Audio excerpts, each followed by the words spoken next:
Alex, congratulations, sir. DC, I appreciate it, man. Mark, I think we'll go ahead and start on site if you have questions there. We'll just Nope. if people have Next. questions, please raise your hand on Zoom, and we'll start with those if we can. All right, all I've got here so far is Christos. Hello, Alex. Congrats about the win, about the championship. Thank you. Could you describe the feelings and the emotions when the game ends? Yeah, man, I'm pretty excited. I don't know how else to describe it. We came out and played a really, really good game. Came out, and I think we played, this was probably the epitome of Laker basketball in that first half. Playing defense, getting out on the break, sharing the ball, playing gritty, playing tough. And then once, it's just a time game. Once the time goes out, we realize it's there, it just kind of starts hitting you, and it's a great feeling. All right, let's go to Dennis Freeman, please. Alex, do you feel like this caps your journey from playing in the G League and everything you fought for and worked hard for? Yeah, I thought about that when they were interviewing Braun and AD, and I was kind of in the back hanging out with my parents. Man, what a journey, I was holding back emotions on the court, just worked so hard. I've been to so many different workouts, different practices, different arenas, different flights, and I just kept grinding, man. I just kept grinding. I kept believing in myself, even when people maybe doubted me or maybe even teams doubted that I was capable of it. But at the end of the day, man, I know what I'm capable of, and Coach put me in the starting lineup tonight, and I was ready. And I know it might not be go out and score 20 points, but I know what I can do well. And that helps us win games. And you win a game 4 in the finals, you're a champion. So I'm a champion. All right, Claudia Jestro, please. Alex, congratulations. We talk about LeBron always doing such a great job, and tonight he did it. When he drives, to the basket, if there's any way to stop him without committing a foul, just talk about that. Most of the time when I see Bron starting to run downhill, I just kind of give him the ball and get out of the way. He's been a force since he stepped into the league, since he's started playing basketball, even before he got to the NBA, and he's just gotten better and better and better. And it's great to have him as a teammate. He's a great person, great individual, and obviously everybody knows how good of a basketball player he is. So it makes it really easy for me to just kind of give him the ball and let him do his thing. Michael, in here. Yeah, can you say, when did you find out you were starting, and how did that conversation go? Yeah, Coach kind of mentioned it to me yesterday, just thinking about it, just going game by game, thinking about some tweaks. And then today after or going into our meeting, he told me, and I was like, all right, cool. I was ready to go. This is I didn't feel good about game 5. I didn't feel like I played very well. I didn't feel like we played as capable as we were, and we came out and kind of showed that in the first half tonight. That was some pent-up aggression and frustration that we kind of took out and locked in defensively, and then obviously you saw the score. All right, back here on Zoom, let's go to Canty. Hey, Alex, congratulations, man. If we go back to the beginning of the season to this point right now, there's a lot of people saying that the Lakers were favorites to win the championship, but there was a lot of things, obstacles throughout the season, the longest season in history. But for you individually, how does it feel? How's the satisfaction right now, knowing that you play in the G League and all the things that you've been through?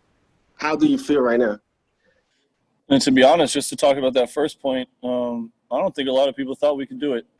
A lot of people picked some other teams in the West, picked a couple teams in the East, said we didn't have enough role players, said that Brown was too old, AD is going to have trouble out in West in prime time, something like that.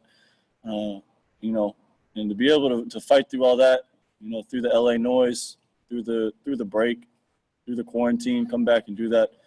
I'm really, really proud of this group and how we fought. And then as far as me, coming from the G League, from undrafted, me and Kuz were on the summer league team when we won the championship there. And we've both just been working and working and working since then. And to be here now, 3-4 years later, however many years it's been, it's really fulfilling, man. This makes those days that you don't want to wake up, and you go and you do it anyway. You go and get shots after practice when your hips hurt, your ankles hurt, something's messed up. This makes it worth it, man. This makes it so worth it. Kyle, here in the front.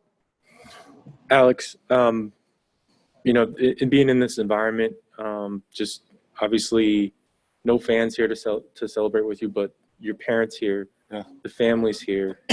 What did that celebration feel like in the absence of the larger fan group?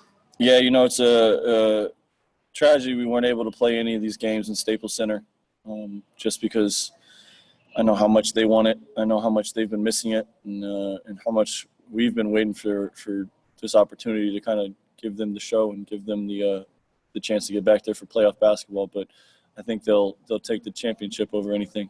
And then, to be able to celebrate with my parents, see my sisters up in the upper deck, and hopefully I get to see them soon after this once I'm out of the bubble. It means a lot. The last time I had something like this was my senior year. We tied with Kentucky on senior day. We won the SEC championship, and I was holding back emotions then when I saw them on the side, and and they were both teary-eyed coming to me. Just so much love, man. So much support from them. Just come a long way, man. It means a lot. It means a lot. All right, Jim Alexander next, please. SC News Group. Yeah, Alex. Frank came in with a defensive mindset, and you guys were able to basically maintain that all year. How impressive is that you didn't let up defensively at any point? Yeah, man. Defense wins championships. That's not some BS saying. That's not something that just goes around. That's a real thing. We knew if we were gonna have any chance, we were gonna have to be solid defensively all year. We've grown, from the beginning. I mean, a year ago today till now. And then obviously you saw first half, I think we put on somewhat of a masterclass of how good we can be defensively. We let it slip a couple times in the second half. The scoreline kind of dictated that with our human nature part of that, and seeing the end goal so close. But it was good to see us finish it, and can't complain, NBA champion. All right, we have time for one more. Andy Kamenetsky, please.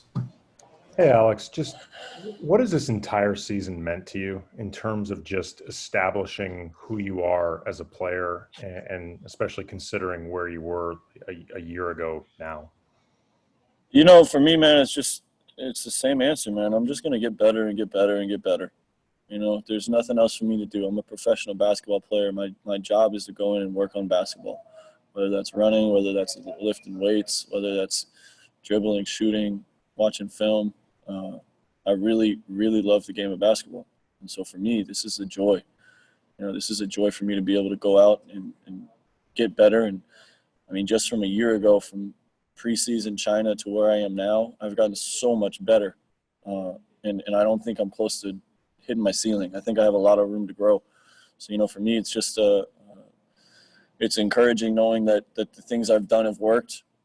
Have gotten me to this point, and I've kept improving, and it's gotten me to a better state as a basketball player. But I think I got a long way to go.